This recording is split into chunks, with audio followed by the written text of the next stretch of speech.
game in the Nations League and are currently 3-1 down away to Kosovo in League C, Group 2. I made the point earlier, Dan McDonnell, that maybe we should just have our own Nations League group with Northern Ireland, where we just go along playing 0-0 draws for here to eternity. A nation once again, we could call it. Eventually we become the nation once again, and I mean, it would be we can come out on top. It wouldn't be well received in parts.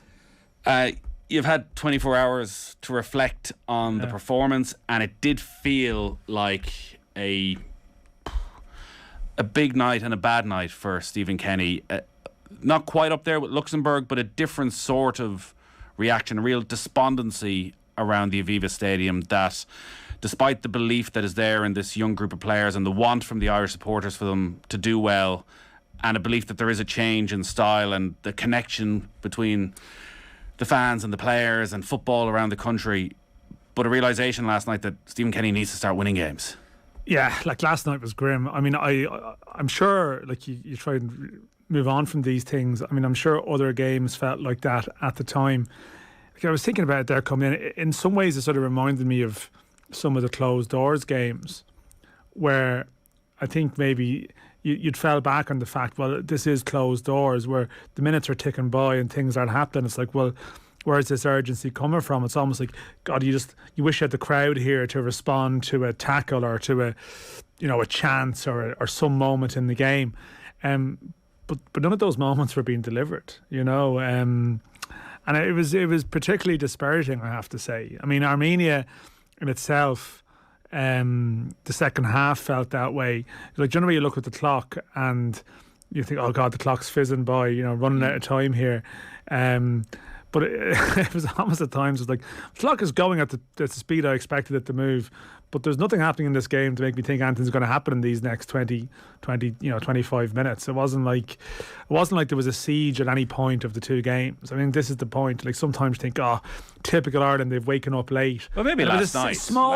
There was a sense of that in the last 10 minutes. But I have to admit now, never in that feeling of inevitability. I mean, maybe it's just because you've the head down and you're working a bit, but I in injury time still, the best chance was probably a Ukrainian one. I know Jason and I had the shot maybe just before it, and I know like the whole Kenny thing has been about extremes. Like it always has been about the extremes, and sometimes there's just a middle ground, and sometimes you just lose the game, and that's just the way it goes because you're not a particularly good side. But I have to admit now, like to feel this is a little bit more worrying because the team have had a good sort of whack of time together. Like, generally with Irish teams, you'll find across a window they'll get somewhere in the end. Like, even you think of last year, the Hungary game finished a window. Yeah, you had your struggles against Andorra, but it finished in a bit of a high, and you think about a couple of weeks together they've got somewhere.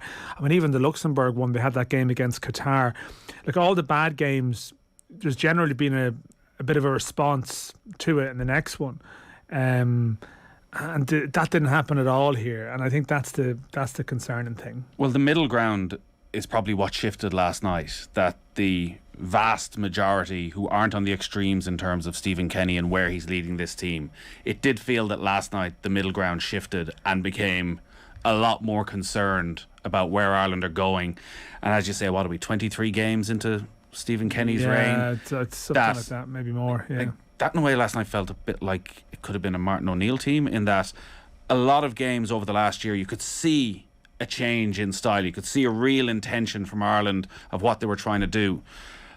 Went long sometimes last night, went short, lost the ball in every area of the pitch at different times. That there didn't seem to be any great pattern to the play at all. No. And it is about results. At some stage it has to become about results. And I think most people look at the first year and 10 games and I wouldn't say give them a free pass, but feel like understand the issues that were there around COVID, and that the last 8 or 9 games built towards this Nations League campaign. And Stephen Kenny himself said he wanted to win the group, thought it was a realistic option. So then to come into these 2 games and for just to be so flat and to sort of fall apart a little bit, I think it's going to be hard to win back, unless, listen, maybe it's very straightforward, you win on Saturday and everyone moves like on. there can always, there's always like the next game coming quickly, like can always shift the debate in some way, right? So, and the good thing is that chance is there. I mean, if this was just a 2-game window and that was the second game and that's it, so it is still in their hands. Like, he's still the manager. You know, the players are still there. They've got 2 games in the space of a couple of days. That can change the mood. It's just amazing that they're in this situation, really, from the point where, like, I know that there was that target about winning the Nations League and he'd set that high bar for himself, and maybe if he'd fallen, I think most people reasonably could understand that if Ireland came second in their Nations League group, or even like a third, but it was a point between the top 3. Yes, some people would be like, well, you said you were going to win the group and you didn't. But I think there would have been a sort of a reasonable enough response to that situation. It felt like, you know, the only thing that could happen to put him in jeopardy this year was all the things that have happened so far. And like, this is the thing, the window was set up quite nicely, really. I mean, you think about it, like, you know, Armenia first up meant they could travel out early, get an extra day's prep, because with the old schedule it was meant to be Saturday Ukraine and Tuesday Armenia, which would have been a tough one, you know, in terms of a turnaround and travel and stuff like that. Big week building up into Armenia, nice uninterrupted build up, don't deliver. Then you're playing Ukraine and it turns out it's not Ukraine as you know them, it's the second string Ukraine at home, 40,000 people there. You know, even extra days prep and them, albeit, okay, they've been together for a while, they know each other, they've won the Under-20 World Cup. There's reasons why they would be cohesive in some ways that maybe an Irish team wouldn't be. But still, it's still a team with like 7 competitive debutants. Like two great fixtures on paper, you know, and you come out with 0. And now here's the thing, I mean, I think at any other time, it'd be perfectly understandable why Ireland would probably lose to Ukraine next Tuesday in Poland, like a strong Ukraine team. That's probably the toughest game in the group. Scotland at home on Saturday, okay, you can throw out all your sort of derby cliches around that. But there's definitely probably the hardest 2 games of the window. And you come into them with 0 from 6. It's like, you've made life very difficult for yourself there, and completely unnecessarily. And it is the gig. And listen, while people like to talk about long-term plans and the development of Irish football, international windows are always short windows, and they're incredibly intense and could become incredibly intense in the space of one match. And that again is what's happened here, where if we sat down last Thursday, Friday and we looked ahead to this, like, best case scenario, worst case scenario, it's hard to find the worst case scenario that Stephen Kenny ends this run of fixtures under threat of his role. Yet we're halfway through this, and as you say, Scotland at home, going to be a massive crowd at that game. You know, Scotland won last night. They bounced back from their disappointment. On paper, they have a better group of players again than Ireland, and then you're going to play Ukraine away. In terms of the likelihood or the possibility that Stephen Kenny would be under real threat if those 2 games end in Irish defeats, is the 2-year contract, is that something you think within the FAI that is now sacrosanct and they don't need the hassle of going and looking for another manager, that they are committed to giving Stephen Kenny a full qualification campaign with full houses and all of that? Yeah, like, I'm sure it'll be speculated. I'm certain it'll be, and I would say there's probably a couple of people on the board who at times have probably briefed in certain ways, but then you wonder to what extent have they vocalised those opinions at board meetings. But certainly I wouldn't be surprised if you see sort of some strong enough speculation. And to be fair, I think, like, you know, the FAI board have to continually review and discuss these things. Like, if you lose 4 games in a month, then of course you're going to have a discussion about what's happening. That would be wrong not to have a discussion and say, well, what's happening now? The thing is, like, a lot of the reasons that the FAI stayed with Stephen Kenny beyond the sort of decision that they felt he was the right man, and, you know, the majority felt he was the right man to bring them forward and so on. You know, it was about stability, you know, about having certainty, clarity over direction. And it's a weird one because it felt like this was the start of the second chapter. So if you're seen then to, like, after one window completely abandon that, then there's still, like, the FAI will come under scrutiny. They're very much wedded to if they made a change. You know what I mean? This is just, I can't think they envisaged this scenario coming to them now. Like, maybe they might have envisaged it even at the end of this year, looking at a collective number of games and having a bit of a chat or whatever. But to be there so soon, and that's the very frustrating thing about it. And I think listen, I'm sure you get the texts and you get the comments, and like you can't rewrite your own history. Like I thought it was completely the right decision to extend the contract to have that certainty. And I think, to me, like I felt, and I still feel like that, you know, in the first couple of years there was a lot of extenuating circumstances that made life quite difficult, but he had a clear run at it now. Like, you know what I mean? I don't think there's a couple of players missing. There's a couple of players missing, but everyone misses a couple of players. It's not like before when people try and play down the fact that there was like 13, 14, 15 players missing for certain camps, like that one in November 2020. And you're missing four players at 2 o'clock in the morning the night before a game. That was insane. Like that was like that, you know, and to me, and empty stadiums and all of that. But now you have a reasonable run at it. Don't think they're wanting for anything in terms of sort of, you know, preparation resources. Well, on that, and preparation 40,000 people in the stadium, like you're getting all the conditions to succeed, and then that's why when the results are bad, you don't really have a recourse, you know. On the preparation and the resources, the absence of Anthony Barry and the decline in Ireland's form, do you see any link between the two of them? I think it's a very easy thing to say, but I just wouldn't want to speculate on that, because I haven't heard any, like, it's the type of thing that you would need to like make inquiries and hear this come back from players and people.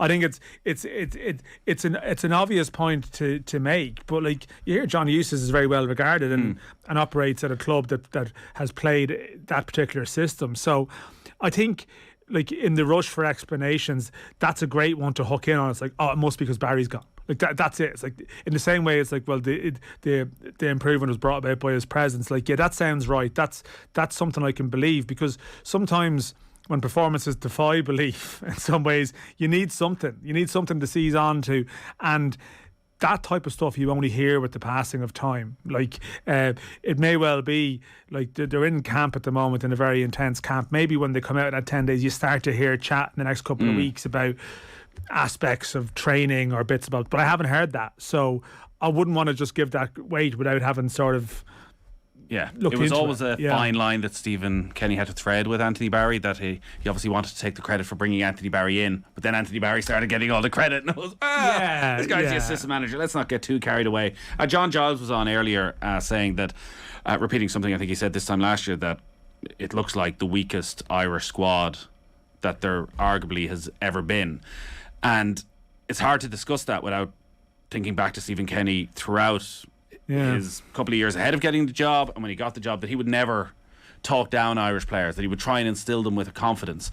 But it's hard not to look at last night's game, and even if Ukraine have 7 debutants and it's their second string team, even to look at the 2 midfielders playing for Dynamo Kiev, Champions League football last couple of seasons, Europa League football, like, those guys are at a different level than almost any of our players right now. We're expecting an awful lot from Chiedozie Ogbene. Has done incredible, but he had 2 or 3 moments last night where the ball opened up from in space, and that bit of quality was just lacking. No, it is true, and I think maybe I think there's a couple of factors there. Like, I think people broadly acknowledge, I think probably on all sides of any debate, I think people acknowledge that it's not a terrific group of players. What I find interesting is that normally in an Irish crisis, there's generally outrage over some selection issue. Like, I can't believe he hasn't played him. And that doesn't exist. And then in some ways, like in the past, you've had that with like Wes or Andy Reid, or there's this sort of player. There's nothing really like that. There's no sort of golden child on the outside. It sort of feels like you can accuse probably the management of many things, but you certainly couldn't accuse them of being that they've been slack on the job. Like, I think they've turned over every stone to do everything. They know every player, and yet, you know, you are looking at it and going, like, I still feel they can be better. And see, you're always very conscious of veering into excuse territory. It's maybe a case that, like, Kenny had assembled a group last year. Okay, they had a bit of an identity that, yes, they maybe have their limitations, but if they operate at a really high tempo and really they can and they overcome the first 15 minutes, that high tempo, and overcome every level of football. You play a quick pace, high tempo, get at the opposition. Like, it's not put them under pressure. No, Stone Age stuff, but it's what all the very best teams do, and Ireland look good when they do that, but they can't seem to sustain it. It helps them to overcome those limitations, but maybe they need to be, and I've seen this point made, if you want to operate a high sort of pressing style, you probably need like a really sort of super fit team to execute it, and they don't look like that in the forward areas at the moment. But Callum Robinson at all. last night, but I met this miles point off in it. Yerevan last week, and it's one of those things you see in the ground, and Callum Robinson, after one of the water breaks in the second half, was sat down with a towel, like a boxer with a towel around his shoulders, like one of the last people up and one of the first one over. And you're sort of looking at this going, I mean, he is the creative hub of the team, probably the first name in the team sheet, and he is struggling here. And we've seen in the past, Callum Robinson, was it when after Serbia in the Luxembourg game? Serbia and, he was gone in the second game. That's why I was surprised by the team selection last night, because I think even when Stephen Kenny was in here about a year ago, he referenced what they learned from having 2-3 fixtures together and players who aren't playing a lot of football, and how they really struggle with the second game in the space of 4 days. That he only made one enforced change last night and brought in Jason Knight for Troy Parrott, which worked because Knight had a huge amount of energy throughout the game. That I expected for the penalty decision that didn't go in Ireland's favour, that when that ball was played through, firstly it didn't look like Robinson was expecting the ball from Algbena when it came, but also that he'd have the little burst of acceleration that would take him 2 or 3 yards clear. But if anything, the centre back was faster. And again, is that he's just playing 20-25 minutes is a week for West Brom? Maybe he's not incredibly he's not incredibly quick either, and if he's playing off the show, this is the thing, in that position sometimes he drops deep and other players run off him. But there was one in Yerevan last week, Jeff Hendrick was hard done by in the first half of Yerevan last week. He played 2 or 3 passes that top class strikers would have probably converted, and then there's a lot of praise in him. And I think Hendrick has been very poor since the half-time mark last week and has played all 180 minutes, but he threaded a couple of very good 3 balls and a half, and there was one people may remember last week where the keeper came out and a quicker player would have taken that and got a shot away, and Ireland weren't even capable of doing that. So, and it feels harsh to hone in on the 4 players, because at times they are a little bit isolated by the system too. Or maybe when you end up being quite defensive in that system, and you're relying on the front 3 to produce something out of nothing, and you're not dealing with sort of Salah and Mane and sort of Luis Diaz here, where you can sort of break out of nothing. And maybe when you say their limitations, it's just that they can't. They're not players who can individually win a game on their own. They need to be part of a very effective functioning system, and then they have their strengths that come to the fore. But I do think Kenny spoke a lot about the gap from Saturday to Wednesday being 1 day more, and this is possibly an advantage. And he has always been someone who has craved a settled team, and maybe he's been too bound to the settled team now. The shape and the team, a combination, I think. Because again, it does feel as though teams have looked at Ireland playing at 3 at the back, and both Armenia and Ukraine mirrored what Ireland were doing by playing 3 at the back, and we're obviously able to take advantage of that. So it's such a hard thing to do now. As you say, it's the worst possible scenario where something needs to change, but you're doing it from the back foot. Yeah, and you're also doing it maybe even against your own instincts too, if you're the manager, and that's obviously part of the problem, that it's not your natural instinct to do this, but maybe that's what you have to do. And to be fair, it's not as if there was a massive clamour. As I said, you have to be conscious of what you've said before. I'm sure last week I would have been talking about how one of the great advantages was, in recent weeks, was, well, finally he's got his settled squad now. I'm pretty sure I probably said it. He's got a settled team now, a settled squad. Yes, there's a couple of decisions you have to make, and maybe he's deepening the squad with Obafemi and okay, Will Keane didn't do well, but still there's extra options coming in.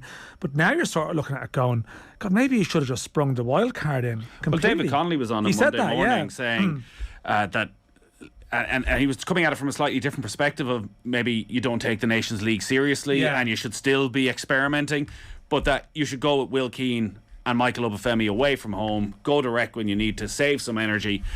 And I didn't hear anybody saying that ahead of the game. But obviously now in hindsight, you do look and think, God, it's been a little bit predictable, because from 3 months ago, we would have said the team that started in Yerevan would pretty much be the team, with the exception of the injuries to Bazunu, to Doherty, and the decision to go with Troy Parrott instead of Jason Knight, which, based on last night, maybe was the wrong decision. Yeah, no, I agree with you. It would have been the big decision is generally, will it be McLean or Stevens? Will it be Parrott or Knight? And that's it. Ida is one that you can see, like Adam Ida's best games for Ireland have been games like last night's game. If you think about it, like the 2 games against Portugal, I thought he was very good. And again, you appreciate someone when they're not there. But like, I'm not going into excuse territory by saying that, but you sort of appreciate like what has worked. Like, we're looking at saying, well, what has changed between previous games where Ireland have done okay against strong teams. And you can see the factors. You realise, Doherty's very important. You realise Ida's very important. But then I know they tried to rotate it last night. Ogbene sometimes was the number 9 as such. He was more central, but that's not his natural game as much. He's more like, he breaks, but he's not necessarily holding people off, and like Ida has done in those certain games. So, and again, this is the point. It's excuses when you talk about those people not being there. It's more a case of, well, you have to react to those situations. They haven't reacted well enough. Picking Cyrus Christie for Doherty was, it's not a like for like, but it fits into the system, and everything fit into the system, but it didn't have anything unpredictable, I think, that would have surprised the opposition. They learned pretty quickly how to like your wing backs. Like, if people go back to Anthony Murray and Chelsea, like the biggest beneficiaries of Chelsea of playing the back 3 have been the fullbacks, where Marcus Alonso and Reece James look like the 2 best fullbacks in the world because of what they're allowed to do. But Ireland haven't been able to use their fullbacks like that. Yeah, you can get your text in 53106. It's Nathan Murphy and Dan McDonnell. We are reflecting on the Republic of Ireland. Jack Byrne and Jamie Finn are going to join us in a while to talk a bit about that and a little bit about some other stuff as well. Looking at Scotland then, and Stephen Kenny said he's going to have to make changes because players can't play 3 games in the space of a week, certainly the intensity and the pressure that they're under. Is there anything now going down the David Connolly route and saying, oh, you know what, people say we lost Scotland, but we started a back 3 of Nathan Collins and Darragh O'Shea, and maybe we throw Ryan Manning in there at wing back, and we're going to start Jason Malumbi and Jason Knight in the middle of midfield. Michael Obafemi's going to come in up front. Maybe we throw CJ Hamilton a start. That we're experimenting here. Yeah, well, I mean, if you're doing experimenting to say you're experimenting, that's not good, because that's more of a PR ploy. But I think there's definitely.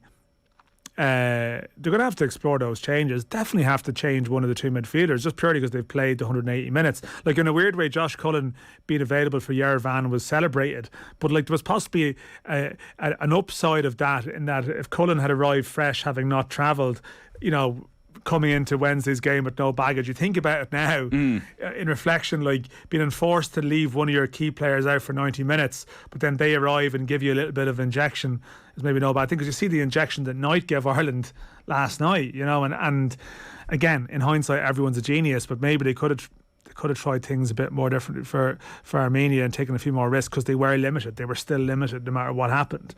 But I don't know, like, I think there has to be a temptation to throw Obafemi in, certainly, for sure. He was a lot better last night than he was on Saturday. He was, yeah, and like, he's getting used to the setup, and again, even someone like Ogbene, you can see why he's such a great option to come off the bench, as he sometimes has, because he is explosive and quick, and maybe sometimes, but then isn't it worrying that we have a lot of players that you could consider great super subs? Like Knight's come off the bench, made a great impression. Parrott's come off the bench, made a great impression. People at various times have come on and had good 15, 20 minutes off the bench. And is that just because the game is more stretched at that stage and people are tired? But I think you have to look at it. Like, if you're going to play. Okay, I can't imagine you change the back 3 too much. O'Shea in for Egan, I would have thought. But in the other positions, you need something from wing backs that you. Festia Bazzelli in at right wing back. I mean, it's such a wild gamble, that, and my instinct would probably still be maybe no. Do you have to review your view? Maybe Doug Benny can't play there. Maybe there's someone with the game ahead of him, but he's up against it. Like, he's up against it to. Because there's no guaranteed like this will definitely work. Well, and the other thing is, what if it does work? Does then everything that's gone on over the past 9 months get thrown out because I've made 7 changes and Conor Howard has played instead of Jeff Hendrick? So now, actually, even though Hendrick, I think we can agree, he's had a very hard time of it, hasn't been at his absolute best, but certainly not as bad as everyone's saying, that suddenly Howard is Cullen's preferred partner. Well, that's not a bad thing, though. That you spin that, but it's. I think the point is, though, the real radical change, of course, would be to try and change the system in some way. Like, that, if Scotland are expecting to play against Ireland in that style, we go to back 4. Do you suddenly, that in the space Collins and O'Shea with 2 days prep and 1 day's training, like, I just can't see that happening. Doable. I don't know. You've spent When did Ukraine play with 3 at the back with 7 players who were making? Well, the I first think competitive Kenny start? made the point they have played. I know they've had a huge amount of games over and the they've last played in that 6 weeks or so. No, they played together at Dynamo Kiev and all of that. But well, like flexibility was meant to be one of the calling cards of this team, and players are used to changing formations. Yeah, it would be an interesting thing to do to try something like that, but I'm not sure if I'm expecting it. But again, if you just end up making very much rigid like for like replacements, like do you try something different in the forward areas that you actually play very much like a sort of a 3-4-1-2. I know Kenny referenced a bit 3-5-2 for a while last night, but very much like a third central midfielder. Yeah, like a real dramatic third central midfielder. That you even do something like, I'm not sure if this is the game you do it, maybe this is in Ukraine, but you actually play like a Cullen Harron and an Alan Brown in there, or a Jason Knight back on top of them. Get a bit of control of the ball. But then you still need exceptional forward players like to counter that. That doesn't work if all that ball is inside your own half again and there's 40 yards between you and a couple of lads up front. You're still looking for them to ping 30-yard passes down the sides to players who may not have the ability to take the ball in those positions. But I mean, something like dropping Robinson, I'm not saying like that. I'm sure Scotland wouldn't be expecting something like that, but it's what you replace it with, and Dan, I'm sick of your negativity. Today's a good day for Irish football. Well, there is a good news story. There's a good news story. You just don't want to talk about it. It's just all negativity with you. I'm sick of it, Dan. The Ireland under-21s guaranteed a place in the playoffs for the first time ever, and still the possibility of topping their group and qualifying automatically if they can beat Italy next Tuesday. So everybody raved about the job Stephen Kenny did with the 21s. Jim Crawford has come in and brought it to another level. I know. Yeah, he was there all the way through. But I mean, again, that will be said, but it actually shows the benefits of taking on 21 level seriously, which Kenny had a big role in that. But I mean, the incredible achievement of Crawford is that you think of how many players they could have in the 21s that are in the senior squad at the moment. Like, that's the morale boost. If you're feeling pretty low about Irish football, this is the weakest group ever. And then you look at the flip side and say the 21s are guaranteed to be in a playoff, and yet that under 21 age group are missing. Okay, you're always going to have a couple up. I mean, Ebiselli wasn't even on the bench in one of the games, so you could have him in there. Parrott certainly could be in there. Think of people who weren't involved in the game last night, and then Aaron Connolly is actually still eligible for that age group. So like you could have a sort of a, I think he is because of Smallbone is as well. Smallbone as well, who's like practically 22 now, I think. But this is brilliant. Like, they're going to have 2 big games there in September. And I think like it would be a fantastic thing for them to get to a tournament. And really, it's a delicate balancing act. But if there's any way you could bring back 3 or 4 of Well, do you need Kelleher and Bazunu? Well, you don't want to. Well, Kelleher's too old, but it'd be Bazunu. I think in that situation, I'm not so sure, because then you're dropping someone in over Brian Maher, who's played all the games. I think it's more in the forward department where you think, well, actually, if we don't think we're going to use Troy Parrott in this window, we'll put him with you. Yeah. And there's a couple of things there. Like, people are clamouring for Smallbone to be called up, but do you really call him up to get 10 minutes in September and take him out of that 21 squad when he's... depends what sort of position minutes. Stephen Kenny finds I know, but this is where you need security in your position to be able to make those decisions. Like, this is the thing, and this is how it's all communicated. Will Smallbone is going to fill that Wes Hoolahan role for the rest of the summer. But look, the same problem remains. Where's Will Smallbone going to be next season? And even as you say, the gap from the start of this season, where we were all buzzing about Shane Duffy. Shane Duffy was back. He was playing every week for Brighton. He's regular Premier League footballer. He doesn't play for 4 months then when he comes into this camp. I think with Smallbone as well. Like, I mean, it's becoming a hype player now, and people are saying it. Like, it's worth mentioning. It is such a difference between senior and under 21 level. He's a very good player, but at senior level with Southampton, like, he doesn't look. There's a big debate around it, but I don't think he's going to be a number 10 at that level. He operates a little bit deeper for his club, so he's not. I'm not sure at senior level if he'll prove to be the number 10 that Ireland need. Like, maybe he will, because by necessity. But I'm conscious of that. Like, we've seen it before, how good players can look at under 21 level, and yet it's very hard to translate it. But I mean, if you want to be positive about it, the 2 best Irish players last night were Nathan Collins and Jason Knight, who are also both eligible for that team. The pace that Collins has, like, it does look as though he may end up sort of being stuck at Burnley next season, because Tarkowski and me may end up leaving and he may be the senior centre back, and maybe it's no bad thing that he gets a full year playing Championship football, but he looks like he could easily stay in the Premier League. Oh yeah, absolutely no doubt about that. And they paid a lot of money for him. They paid about 15 million, so you're going to be looking for record, 35 back. Yeah, and we'll see the Burnley ownership situation is so odd because we'll see what type of financial position they're going to be in. Who knows, they might still be tempted by offers. But he's one definitely that he'll spend the majority of his career at a very, very good Premier League level, I would think, and he just, again, it's all about attitude as well. Everything you hear about his attitude and character is good, so he's going to improve. It's not like some of these other young players we have where you hear mixed vibes about that. There's no doubts about that with Collins. So, a lot of big players, it's just a shame that a lot of them are in the same position. Kosovo 3, Northern Ireland 2 in injury time. At least they're scoring a few goals, Northern Ireland, but they're still without a win. They're 13 games without a win, I think. Yeah, it's interesting. Only got It's 12. funny how we perceive things. I think Virgin Media had a debate about Northern Ireland the other day. I can't think who was on. Ian Barraclough is a good guy and deserves more time. Yeah, I think it was Brian Kerr, and who was on? Was this? Might have been Damien Delaney. Yeah, and it was very much usually like to pair the two of them together. It's how we see ourselves versus how you see someone else. Like, he needs more time. Michael O'Neill had a bad start, remember? And it's like, this debate doesn't ever extend down here for whatever reason. It's interesting, isn't it? Yeah, they're obviously in maybe a bit more transmission than Ireland are at the moment, Northern Ireland. No, well, Michael O'Neill did exceptionally well, and they still have Stephen Davis going and certain people who are well into their 30s. But again, like in 2020 when Ireland were losing in the playoff, they were also very competitive in the playoffs. I mean, they made it to the final, didn't they? So they won the penalty shootout, and they have regressed a bit in that time. Yeah. All our football and off the ball is brought to you by Sky. You can watch Premier League, Women's Super League, AFL, Scottish Premiership, much more live on Sky Sports. Reminder, we'll have full commentary of the Republic of Ireland against Scotland live from 5 o'clock. Dan will be with us as well from all the build up from much earlier alongside John. I'm Steph and Stewie. We're talking last night after the game. We're still not sure we've ever commentated on a competitive Ireland win. Well, I mean, so are you thinking what I'm thinking? We got to dump Stewie. Well, who else could you get in to commentate? I mean, who else could it be? Steve-O, surely Joe. He's not. Well, you say are you a bit like Jimmy? It's like when Jimmy McGee came in for the quarter final in Italia 90, and people were convinced that this is what happened. Very, very, very harsh. But I mean, like Gibraltar in 2019. I think the Ireland home win since Euro 2016 is that game against Georgia with the tennis balls. Gibraltar, which was 1-0 until injury time, and I think Darryl Murphy scoring twice against Moldova. Yeah. That's no it. wins in 10 competitive games. That's a lot of misery for people who've gone to every competitive. Say misery for all of us. Why can't we just be happy, Dan? I know. Remember that moment after Robbie Brady scored the goal? Remember that joy? Why can't we have that all the time? I know. Could you just bottle it? 6 years ago. Even that's starting to. But even then, we had an argument about. But it's the second string Italian team, and now it's like.